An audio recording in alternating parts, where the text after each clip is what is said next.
apply pressure. My thing is this: I seen it all. I'm there to entertain. You know, you show up and I'm gonna show up. What did you just call me? Mayweather. Yes. But they like Mike Tyson and Mayweather don't like each other. Huh. Sparring. Yeah. Right? It looked like there was agreements made. Yeah. Working. I do not know if Mike would honor any of those agreements. I was thinking about the fight just now, but I don't Iron Mike Tyson recently dropped a bombshell about his April 25th showdown with Floyd Mayweather that sent shockwaves through the combat sports community. Word from inside sources suggests Floyd's attorneys have been pushing for specific contractual stipulations that could dramatically alter how this Congo clash unfolds, and the revelations are far more shocking than anyone anticipated. When Tyson discussed these requirements, his comments left fans wondering whether Mayweather is genuinely intimidated by the prospect of facing the legendary heavyweight at nearly 60 years old. You know, a lot of times, you know, in the past, people was like, you know, you hear people say that, you know, from what I hear, Floyd Mayweather is scared. He's a coward. Me, myself, I don't want to see a coward fight. This is called boxing. And I'm the best at what I do. The most explosive revelation centers around knockout provisions embedded within the contract terms. According to those familiar with the negotiations, Mayweather's representatives are advocating for exhibition parameters that would either completely prohibit knockouts or establish unique procedures should either fighter hit the canvas. This allegedly relates to veteran boxer safety regulations for athletes beyond 35, which can incorporate no knockout clauses to shield aging competitors from severe neurological damage. Floyd purportedly refuses to finalize any agreement without these protective measures clearly defined. If you win, it's how you win. And people always remember a winner. I always find a way to win. So with my career, they're going to say, no matter what you say, Floyd Mayweather found a way to win. Tyson's response to these stipulations was characteristically blunt and intimidating. Sources indicate he expressed disbelief that Floyd genuinely wants this confrontation, stating the entire encounter will be catastrophic for Mayweather's well-being, irrespective of agreed-upon regulations. Those who witnessed Mike address this topic described him as almost entertained, suggesting he possesses knowledge about their eventual ring encounter that Floyd lacks. Despite understanding Mike's capabilities, Tyson confirmed the contract is executed and the bout is definitely happening. Sign the contract, big boy. Come on, sign the contract. The glove specifications present another fascinating negotiation point that reveals strategic considerations. Mayweather's team is insisting on 16-ounce gloves rather than the conventional 8 or 10-ounce equipment used in professional contests. This essentially doubles the standard padding protection. Industry insiders suggest this serves dual purposes. It reduces Mike's legendary hand velocity since heavier equipment is more difficult to throw rapidly, while providing Floyd substantially enhanced defensive protection when absorbing punishment. Combat sports analysts believe those additional 6 ounces of cushioning could literally determine whether Floyd endures 8 rounds or suffers unconsciousness. There are possibly situations where both guys agree to go, not to go 100% on each other or whatnot. Because again, I'll reiterate, Mike Tyson is still 58. No matter what you think of him, 58 years old brain. If they're really fighting, he's going to hit him. Tyson doesn't have that crazy head movement that he had in his youth. First of all, that's an energy-burning style. At 58 years old, you're not pulling that style off. Tyson didn't even have that style in his mid-30s when he was almost at retirement age. He was already not moving his head like that. So the physical disparity between these legends is absolutely staggering and unprecedented. Tyson weighed 228 pounds for his recent Jake Paul encounter, whereas Mayweather registered 161 pounds during his latest exhibition against John Gotti III. This creates a remarkable 67-pound advantage for Mike, representing possibly the most extreme size difference in major combat sports history and providing justification for Floyd's extensive special accommodation requests. I keep my weight around between, I'd say 155, 150, go up and down. I try to keep my weight around 150, 155. If I go up a little bit higher, then, I push myself a little bit more.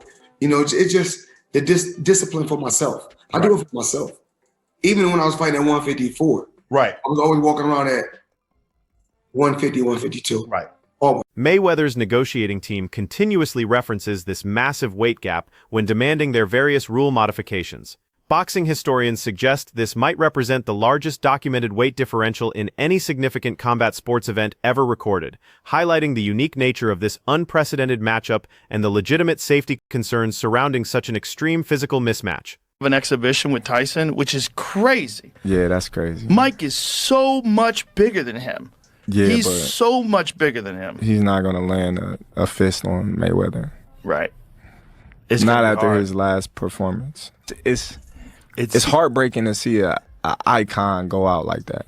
Yeah. You know, and but it's crazy also to Even at 57 years old, witnessing Mike's aggressive tendencies and bite incidents from his past creates an unsettling atmosphere of unpredictability and danger. still, like, he shouldn't have been in there. The round structure negotiations reveal another strategic battleground favoring Mayweather's defensive approach. Floyd is pushing for 2-minute rounds instead of traditional 3-minute segments, with 8 total rounds for the complete contest. This format tremendously benefits his evasive fighting style by reducing the time per round he must withstand Mike's relentless pressure while providing more frequent recovery periods. Although Tyson's camp initially resisted, they eventually conceded because they remain confident Mike can inflict damage regardless of timing format. Additionally, the contract allegedly contains specific language regarding knockdown protocols, potentially including extended recovery periods, immediate medical evaluations, or complete fight termination if either competitor hits the canvas violently, with Floyd's representatives insisting these protections be explicitly documented. Going, Floyd, talk to me all about this as you get ready to get back in that boxing ring once again. Well, not really training right now. Not yet. You know, the fight is in 2026. We still, ironing out everything, and I'm pretty sure it's going to be exciting. Recent training camp footage demonstrates that Mike's devastating power remains legitimately terrifying despite his advanced age. Sources from his Las Vegas facility report that Mike recently hospitalized professional fighter Marcus Williams with a liver shot, followed by a right hook combination. Williams, aged 28 with a 15-3 record, required paramedic assistance after Mike's assault less than 3 weeks ago, proving the 59-year-old heavyweight's punching power remains genuinely life-threatening to professional athletes.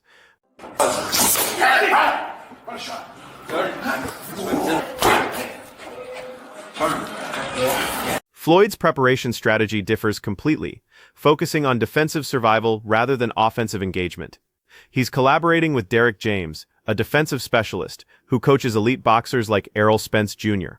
Training sessions emphasize movement patterns designed to maintain distance from Mike's punching range consistently.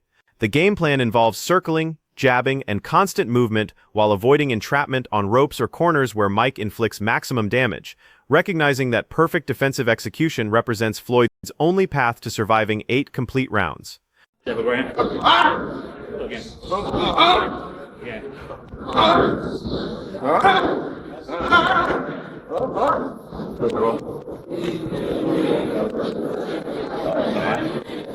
Slide and drop. Punch it, wait till help him go. Drop. Walking. Punch it. The financial magnitude of this event is unprecedented in combat sports history. Both fighters receive guaranteed $50 million minimums before any pay-per-view calculations, with total event revenue projected between $500–700 million when including global broadcast rights, streaming platform agreements, sponsorship packages, and live gate receipts from Congo Stadium. Pay-per-view revenue sharing could potentially earn each fighter over $150 million total, making this one of the most lucrative sporting events ever conceived. Mike Tyson and Floyd Mayweather don't like each other. They have not liked each other forever. Tyson and Mayweather. The underlying animosity between these legends transcends simple financial motivation, representing genuine competitive hatred rather than manufactured promotional drama. It is weird. It's money grabs. I don't like it, but it's fun. Staging this epic confrontation in the Democratic Republic of Congo carries profound historical significance, mirroring Muhammad Ali's legendary knockout of George Foreman during 1974's Rumble in the Jungle. CSY Sports deliberately selected this location to recreate that iconic atmosphere and capture global attention. Congo's government is investing heavily in infrastructure improvements to accommodate massive international media presence and fan attendance. This historic event will generate... Put him in front of me, I'll beat him to show the world that I'm the best. And someday I would go down in history as the best. I beat more champions that's going in the Hall of Fame than he beat in his career period. So we gonna X him off. Wow, I accomplished more than he did. Go to another guy. Let's go. But Floyd, here's the thing. I don't want to hear. The judging and scoring provisions reveal interesting contract nuances designed to protect Floyd's perfect record. 3 licensed judges will score every round using standard 10-point must system protocols, but no official winner will be announced regardless of scorecards. This allows Floyd to maintain his undefeated 50-dozen sifsi on all cards, claiming it was merely entertainment exhibition rather than legitimate competition. It was okay, but you don't know what you got in store, baby. You got to face the God of War. And get ready, baby. Fire in the hot.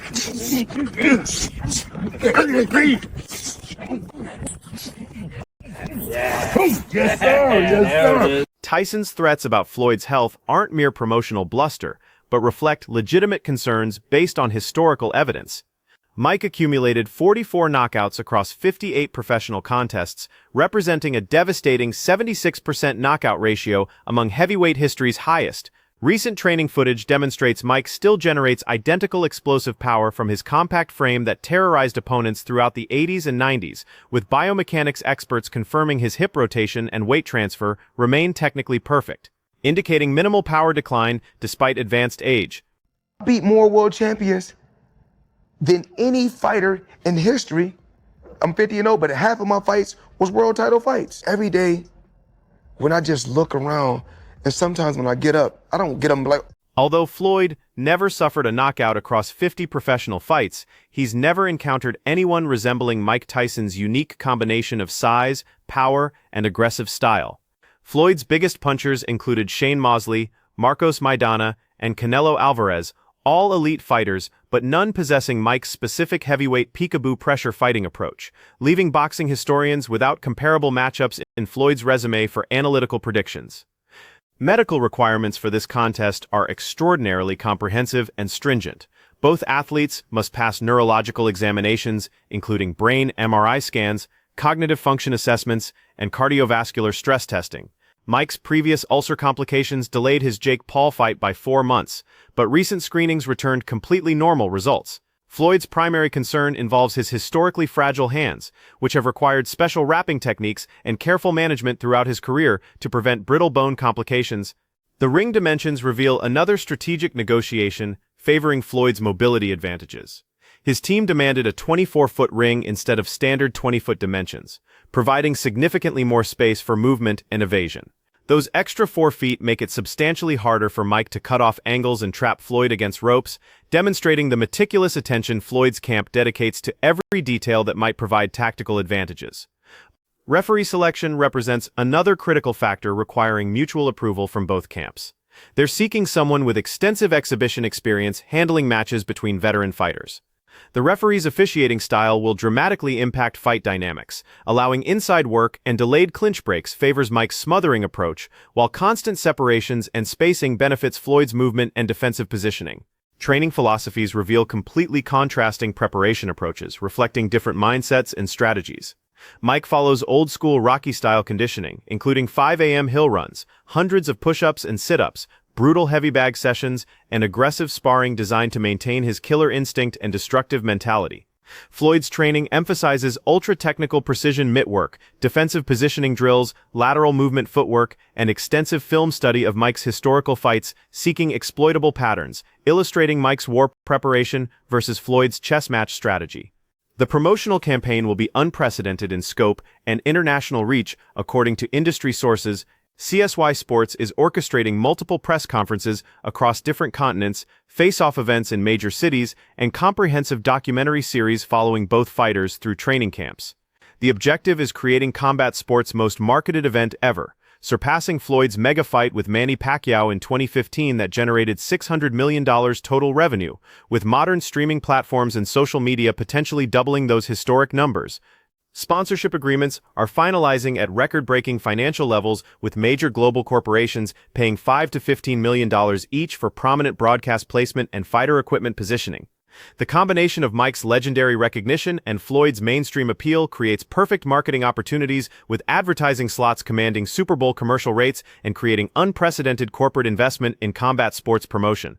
The weigh-in ceremony is planned as a standalone spectacular event occurring 2 days before the fight at a massive Congo venue with full media coverage and potentially 50,000 attendees. This presentation will showcase the dramatic David versus Goliath visual, when Floyd at 160 pounds stands beside Mike at 225 pounds, creating viral social media moments the promotional team expects will generate massive international attention and excitement. Recent interviews reveal Mike's genuine competitive mindset about this historic encounter. He described boxing's evolution into an era of unpredictability, with this matchup representing ultimate uncertainty. Sources close to Mike indicate he views this as legacy-defining, an opportunity to prove that even at 59, he remains boxing's most dangerous puncher, driven purely by competitive fire rather than financial necessity, since money is no longer a motivating factor. Floyd's perspective differs drastically, according to those familiar with his thinking. After 30 years in professional boxing, he believes no fighter can damage his legacy regardless of exhibition outcomes. Floyd considers this a massive payday with minimal professional record risk, since exhibitions don't count officially, expressing extreme confidence in his defensive abilities and superior ring intelligence overcoming Mike's power advantages. Though whether this confidence is justified or represents dangerous underestimation remains questionable. Broadcast rights negotiations continue intensely with Netflix, DAZN, ESPN+, and international networks bidding aggressively for exclusive streaming privileges. Mike's Jake Paul fight on Netflix attracted 65 million concurrent viewers, establishing the most streamed sporting event record. Promoters project this Floyd encounter could reach 100 million global viewers with proper marketing and multi-platform accessibility, representing potentially historic viewership numbers. Insurance requirements involve incredibly complex policies and massive financial protection. Both fighters need extensive liability coverage for potential serious injuries, while promoters require event cancellation insurance against training camp injuries. Total insurance costs reportedly reach tens of millions, but represent necessary protection given both fighters' ages and inherent physical risks of such an extreme matchup. The tale of the tape presents fascinating physical contrasts and strategic implications. Mike stands 5'10" and will likely weigh 225-230 pounds, while Floyd measures 5'8" and probably weighs 160 to 165 pounds. Reach advantages essentially cancel out, with Mike's 71 inches versus Floyd's 72 inches, leaving weight, power, and fighting style as determining factors in this classic aggressor versus defensive genius confrontation taken to absolute extremes. This fight's aftermath will generate analysis and debate for decades regardless of outcome. If Mike connects cleanly and hurts Floyd, it validates arguments about his elite power remaining intact, while Floyd surviving 8 rounds through pure defensive skill proves technique can overcome massive size and power disadvantages. Either result creates legendary boxing lore that will be discussed forever, making April 25th in Congo one of combat sports history's most significant and memorable nights.